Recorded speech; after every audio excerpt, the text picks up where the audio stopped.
রবিবার থেকে খোলা প্রাথমিক বিদ্যালয় থাকছে নির্দেশনা।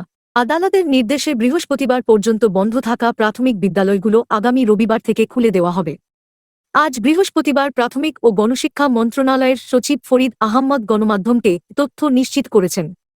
প্রচণ্ড দাবদাহের মধ্যে ২৮ এপ্রিল থেকে প্রাথমিক বিদ্যালয়গুলো খুলে দেওয়া হয়। তখন ক্লাসের সময় কমিয়ে এনে কয়েকটি শর্ত দিয়ে বিজ্ঞপ্তিও জারি করা হয়। পরের দিন সোমবার হাইকোর্ট দেশের সব প্রাথমিক, মাধ্যমিক স্কুল ও মাদ্রাসার ক্লাস বন্ধের নির্দেশ দেন।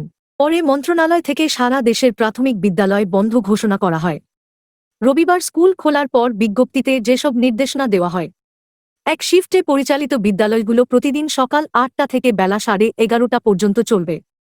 ২ শিফটে পরিচালিত বিদ্যালয়গুলোয় প্রথম শিফট সকাল ৮টা থেকে সকাল 9:30টা এবং দ্বিতীয় শিফট সকাল 10:45 থেকে বেলা 11:30 পর্যন্ত চলবে। তাপ প্রবাহ সহনীয় পর্যায়ে না আসা পর্যন্ত অ্যাসেম্বলি, প্রাত্যহিক সমাবেশ বন্ধ থাকবে। উপজেলা শিক্ষা অফিসার সংশ্লিষ্টদের নিয়ে শ্রেণী কার্যক্রম পরিচালনার জন্য প্রাথমিক শিক্ষা অধিদপ্তর হতে প্রেরিত রুটিন বিবেচনায় নিয়ে উপজেলা ভিত্তিক শ্রেণী কার্যক্রম পরিচালনার জন্য সাপ্তাহিক রুটিন প্রণয়ন করবেন। পরবর্তী নির্দেশ না দেওয়া পর্যন্ত প্রাক প্রাথমিক শ্রেণীর কার্যক্রম বন্ধ থাকবে।